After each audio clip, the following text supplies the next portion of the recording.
Ils étaient à Jérusalem. Celles et ceux qui avaient connu Jésus, ils étaient ensemble parmi les pèlerins.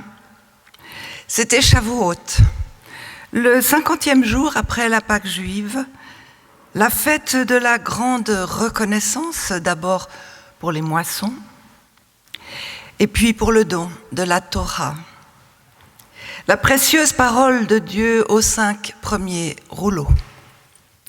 Ils étaient revenus à Jérusalem parce qu'ils attendaient une mystérieuse promesse et parce que Jésus le leur avait commandé.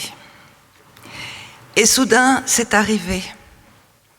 Ce souffle puissant d'un vent violent, un coup de vent violent, oui, mais aussi des petites langues de feu qui se séparaient et se posaient sur leur tête.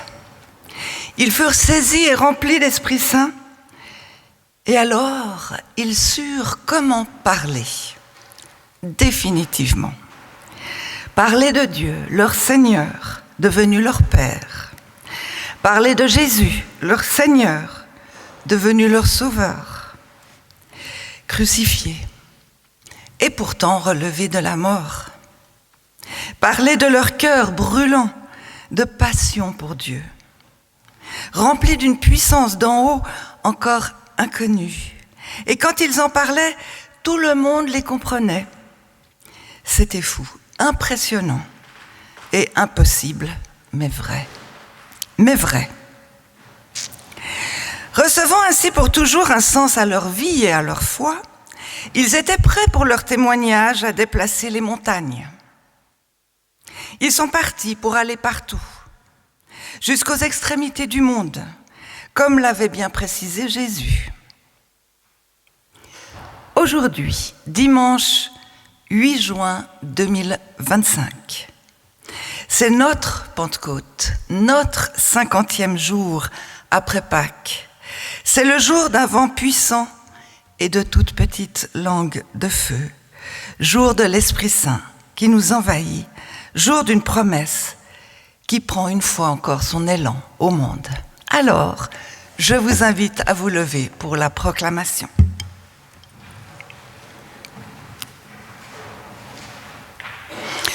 Aujourd'hui, ensemble, chacune et chacun, recevons la grâce et la paix de Dieu et accueillons avec reconnaissance le souffle de l'Esprit Saint qui donne du souffle à notre vie et du courage pour en témoigner et des mots pour le dire. Au nom de Jésus-Christ. Amen. Je vous invite à vous asseoir et avec toute l'équipe qui anime ce culte, je vous accueille ce matin avec joie au Temple des Eaux Vives en ce jour de Pentecôte, vous l'avez compris et vous le savez. Je vous accueille individuellement chacune et chacun et puis je vous accueille aussi que vous soyez d'ici ou d'ailleurs. Nous sommes ensemble le corps du Christ et vous êtes les bienvenus en ce temple. Nous avons un long culte de Pentecôte, mais que nous ne ferons pas trop long, rassurez-vous. Et je vous propose de commencer par le chant 100B, à la page 117, « Vous tous qui la terre habitez ».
Évangile de Luc, chapitre 24, versets 44 à 49. Jésus se montre à ses disciples après sa mort. Il parle et mange avec eux. Puis il leur dit : « Voici les paroles que je vous ai adressées lorsque j'étais encore avec vous. Il faut que s'accomplisse tout ce qui a été écrit de moi dans la loi de Moïse, les prophètes et les psaumes. » Alors, il leur ouvrit l'intelligence pour comprendre les Écritures. Et il leur dit : « C'est comme il a été écrit, le Christ souffrira et ressuscitera des morts le 3e jour. Et on prêchera en son nom la conversion et le pardon des péchés à toutes les nations, à commencer par Jérusalem. C'est vous qui en êtes témoins, et moi, je vais envoyer sur vous ce que mon Père a promis. Pour vous, demeurez dans la ville jusqu'à ce que vous soyez, d'en haut, revêtus de puissance. » Et nous prions.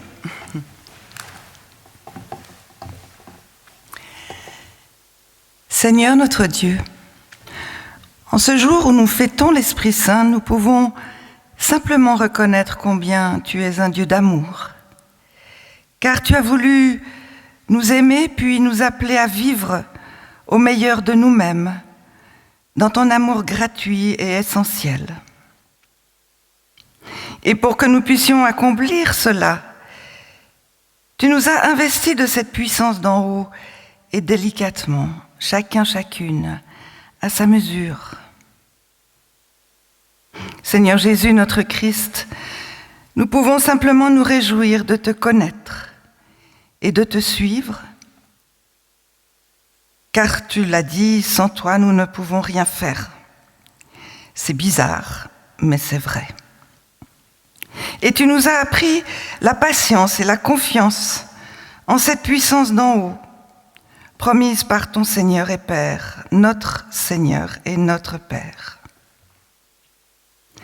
Ô Esprit Saint, tu es cette puissance d'en haut, mais qui est descendue sur nous et en nous, comme une petite flamme qui ne s'éteint jamais. Et quand il fait noir, elle brille plus encore pour éclairer notre chemin et notre vie entière.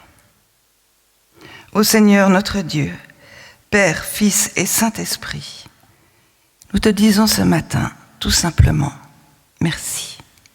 Évangile de Jean, chapitre 3, versets 1 à 8.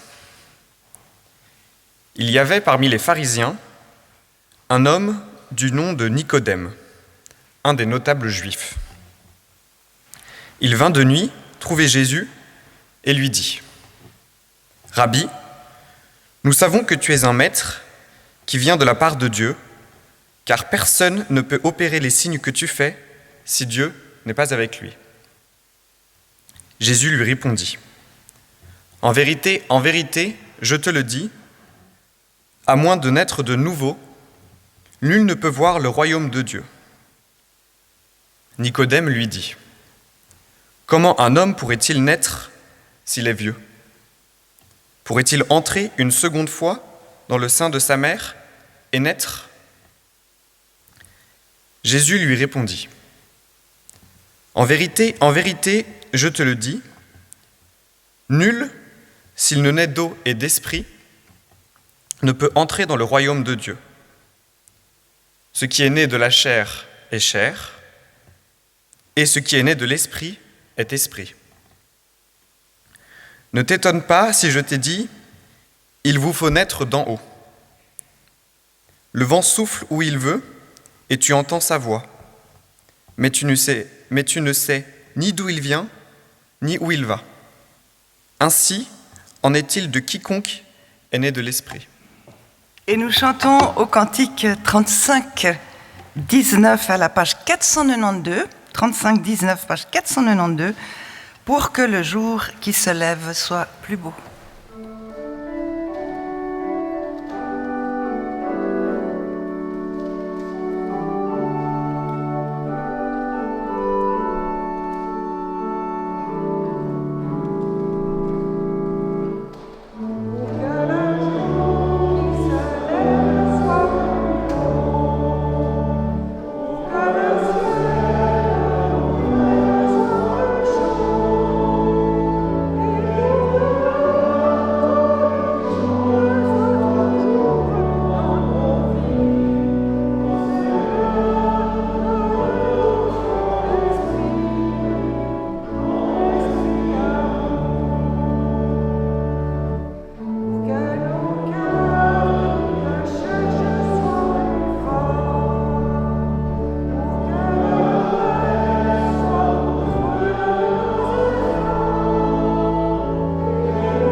Et nous lisons dans 2 lettres de Paul. Premièrement, dans la lettre aux Colossiens.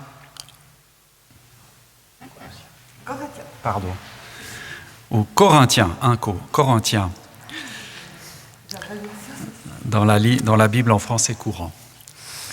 Parlons maintenant des expériences spirituelles, frères et sœurs. Je désire que vous connaissiez la vérité à propos de ces dons.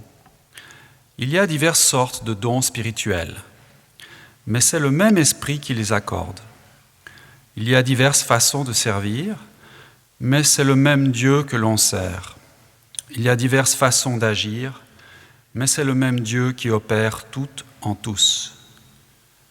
En chacun, l'Esprit Saint se manifeste par un don pour le bien de tous. L'Esprit donne à l'un de parler selon la sagesse, et à un autre, le même Esprit donne de parler selon la connaissance. Ce seul et même Esprit donne à l'un la foi, et à un autre, le pouvoir de guérir les malades. L'Esprit accorde à l'un d'accomplir des miracles, à un autre le don de transmettre des messages reçus de la part de Dieu, à un autre encore la capacité de distinguer les faux esprits du véritable esprit. À l'un, il donne la possibilité de parler en des langues inconnues et à un autre la capacité d'interpréter ces langues. C'est le seul et même esprit qui produit tout cela.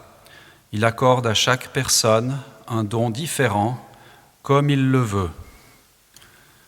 Eh bien, le Christ est semblable à un corps qui se compose de plusieurs parties.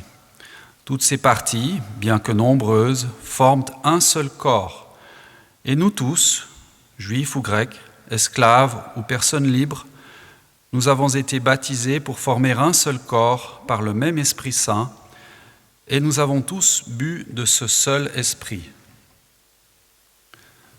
Ensuite, dans la lettre aux Galates, « Mais voici le fruit de l'Esprit, amour, joie, paix, patience, bonté, bienveillance, foi, douceur, maîtrise de soi. Contre de telles choses, il n'y a pas de loi. Ceux qui sont au Christ ont crucifié la chair avec ses passions et ses désirs. Si nous vivons par l'Esprit, marchons aussi sous l'impulsion de l'Esprit. »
Sans l'Esprit, existerions-nous aujourd'hui?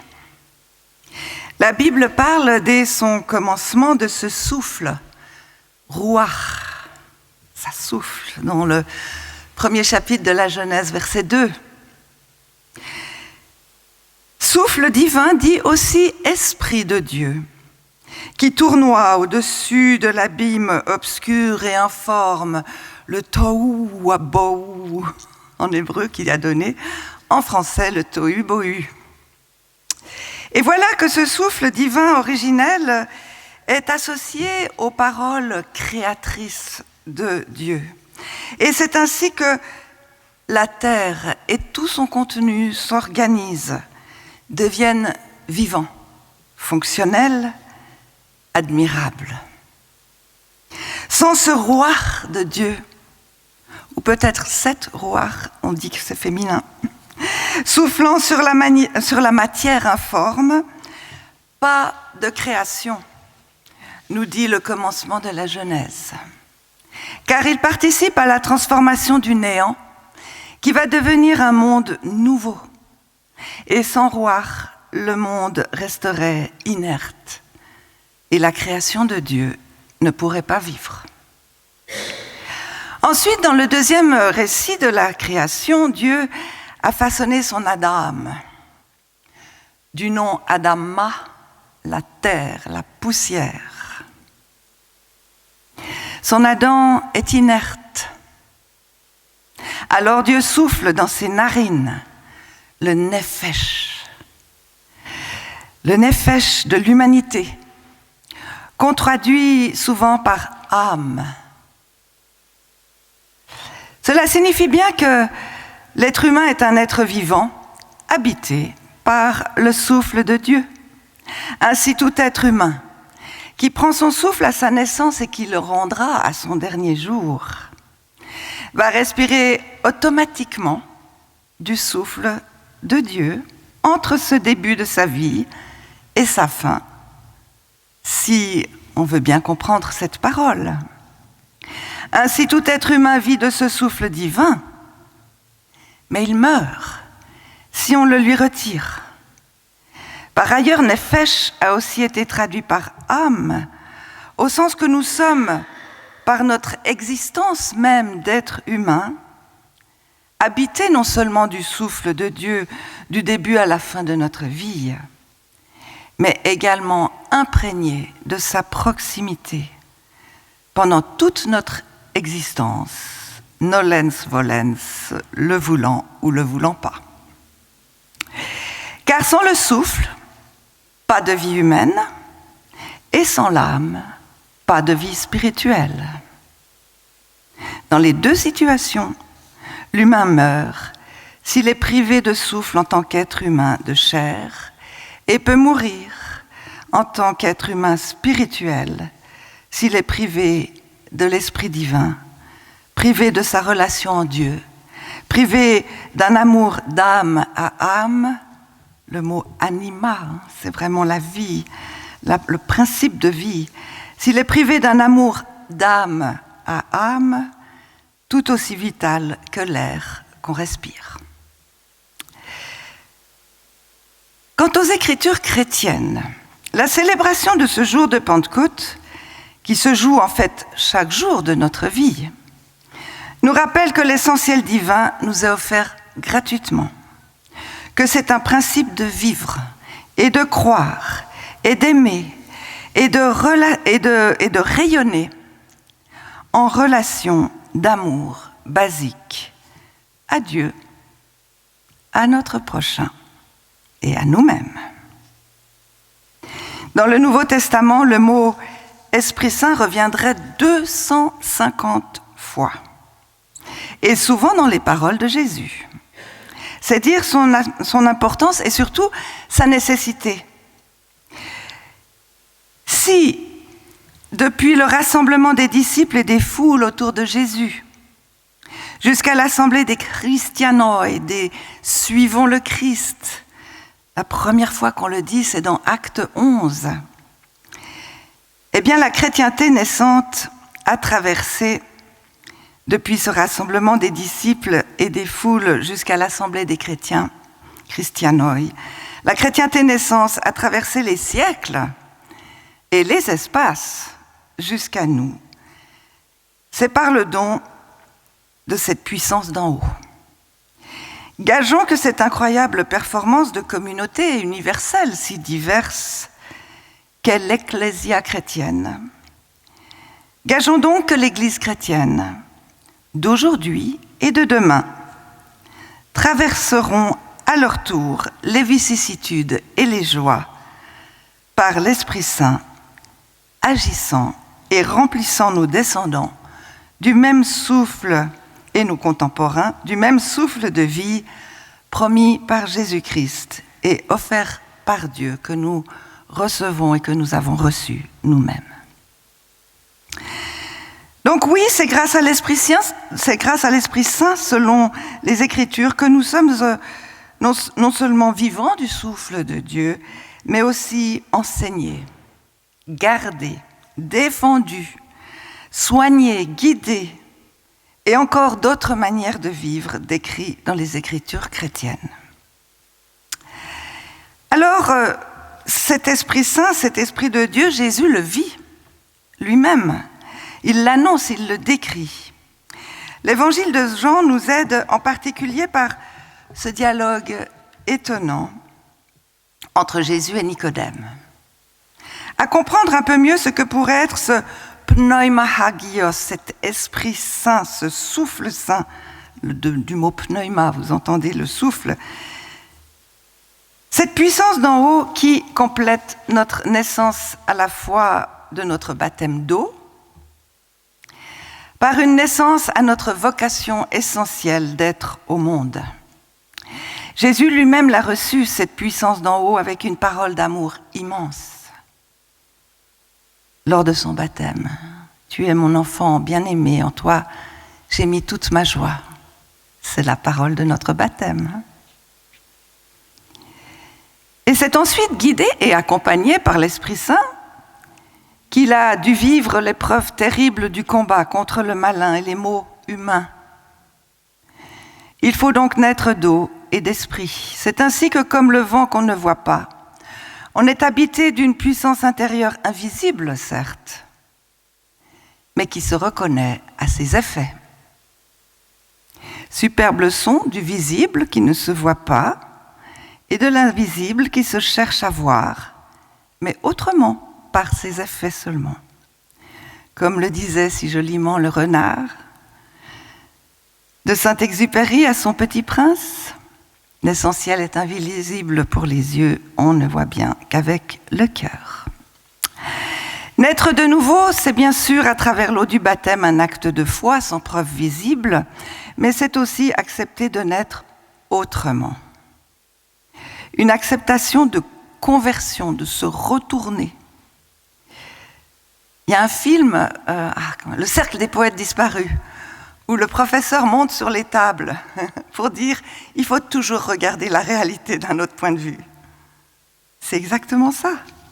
Se laisser convertir, se transformer, inverser son regard au-delà, vers l'au-delà des choses visibles.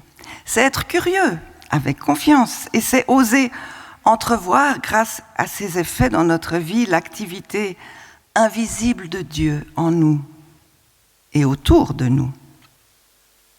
Et quand nous sommes habités de cette confiance par l'Esprit Saint, alors nous pouvons lutter et avancer en puissance et en sécurité au travers des événements de notre vie. Faire confiance, pratiquer notre relation vivante en Jésus-Christ et en Dieu, dans la prière, les activités, l'écoute de notre âme qui nous parle. Et ainsi, comme Moïse sans le savoir, rayonner de notre foi. Mais quels effets produit donc l'Esprit Saint dans notre monde et en nous ? L'apôtre Paul nous parle de ces effets du Saint-Esprit en nous, en faveur de nous et de notre être au monde. Dans l'Épître aux Corinthiens, il explique 2 effets de l'Esprit. Nous qualifier et nous unir. D'une part, l'Esprit Saint nous qualifie. Il y a diverses sortes de dons spirituels, les charismes, les dons spirituels. Mais c'est le même esprit qui les accorde, qui les soutient. Il y a diverses façons de servir, les diaconiae, les diaconies, les services. Mais c'est le même Seigneur que l'on sert, lui-même au service. Il y a diverses façons d'agir, les energemata, les énergies. Les façons d'agir, les énergies, mais c'est le même Dieu qui opère tout en tous. D'une part, Dieu opère tout en tous, il nous aide à discerner notre don, un charisme, une diaconie, une énergie particulière, il nous qualifie et l'Esprit Saint nous aide à réaliser le don qui est en nous et à le révéler et à le cultiver. Nous en sommes qualifiés et cela produit beaucoup d'effets. En chacun, en chacune, l'Esprit Saint se manifeste par un don pour le bien de tous. D'autre part, l'Esprit Saint nous unit. Et nous devenons tous ensemble le corps du Christ sur la terre. Un corps vivant de ses dons différents et pourtant uni par son appartenance au même corps. Et chacune, chacun, par sa particularité. Nous sommes tous juifs ou grecs, esclaves ou personnes libres, nous avons été baptisés pour former un seul corps par le même Esprit. Esprit Saint, et nous avons tous bu de ce seul Esprit. Une autre proposition de l'apôtre Paul, c'est dans sa lettre aux Galates. L'Esprit donne du fruit. Après nous avoir qualifiés et nous avoir réunis, l'Esprit donne du fruit, et c'est peu de le dire. Il en énumère 9, et pas des moindres. L'amour, la joie, la paix, la patience, la bonté, la bienveillance, la foi, la maîtrise de soi. Si nous en avions le temps, ce serait beau de parler de chacun de ces fruits. Celui qu'on aime le plus ou le moins, celui qui m'est le plus accessible ou le plus difficile. Ou même nous pourrions nous expliquer sur nos ressentis face à une telle liste. Découragement, rejet, nervosité peut-être devant l'impossible à réaliser. Ou au contraire s'appliquer à s'écouter pour faire émerger un fruit préféré et faisable. S'encourager à combattre la culpabilisation pour se placer dans un bon discernement. Ça, c'est un mot important, le discernement d'un charisme, d'une énergie, d'un service. Et précisément là, faire confiance au Saint-Esprit qui travaille en nous. Tout cela, c'est de l'ordre de notre vie de foi. Et c'est ainsi que Jésus lui-même a fonctionné. En conclusion, oui, l'Esprit Saint est un maître d'œuvre de notre vie et de notre foi. Oui, l'Esprit Saint est nécessaire comme le souffle qu'on respire et comme le souffle de Dieu qui donne du souffle à notre vie. Oui, l'Esprit Saint produit en nous des effets réels, stupéfiants, inattendus, mais toujours par amour, puisqu'il est notre guide, notre défenseur, notre intelligence et notre discernement des choses de la vie. Oui, l'Esprit Saint nous donne l'audace, le courage et la force de nous unir et de prétendre que nous sommes le corps du Christ vivant et agissant au cœur de notre monde, au cœur aussi des ténèbres du mal, de la souffrance et de la mort. Au final, oui, l'Esprit Saint souffle où il veut et va où nous ne savons pas. Mais aujourd'hui, à Pentecôte, il nous est rappelé que c'est probablement l'Esprit Saint qui nous fait vivre chaque jour au meilleur de nous-mêmes et chaque jour au meilleur de notre relation en Dieu, Père d'amour, en Jésus-Christ vivant hier, aujourd'hui, demain. Quel privilège et profond bonheur que de nous laisser habiter par l'Esprit Saint, ce souffle de Dieu qui donne vraiment du souffle à notre vie. Amen.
nous en arrivons à quelques annonces. Michel veut dire annoncer quelque chose.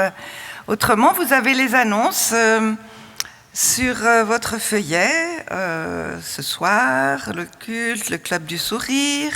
Cette semaine, l'apéro théologique. C'est très riche cette semaine. La marche écuménique. Alors là, il faut venir si vous aimez marcher. On part de la Perle du Lac et on arrive au parc Lagrange, mais il y a une escale quand même, à l'église baptiste aux Eaux Vives. Donc ça, c'est le jeudi. Le vendredi, le Grand Âge et Foi, c'est notre dernière rencontre. Et puis, dimanche prochain, ça c'est important, les théopopettes, les familles, un culte invitation avec le pasteur Emmanuel Fuchs et toute une équipe. Et donc, un repas canadien, et c'est au temple de Champel. C'est juste, oui. Et le culte du soir par le pasteur Joël, mais ça c'est la semaine prochaine. Ce soir c'est le pasteur Pernaud. Alors je vous invite maintenant à notre offrande et pendant ce temps à chanter. Alors peut-être vous ne connaissez pas très bien ce chant, mais c'est un des chants les plus beaux du recueil. C'est Souffle de ma vie, souffle de mon chant, le 35-18, et c'est à la page 491.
Merci Seigneur pour tous tes dons et merci Seigneur pour cette capacité que nous avons aussi à donner. Et bénis les personnes qui recevront les bienfaits de notre offrande et celles qui en feront usage. Ô Seigneur, tu nous bénis, toi qui nous bénis. Que ta grâce, ta paix et ta joie de nous aimer nous accompagne, nous répare et nous vivifie. Au nom de Dieu notre Père au cœur de mer, de Jésus-Christ toujours présent pour nous et de l'Esprit Saint. qui nous enseigne et qui nous garde. Amen.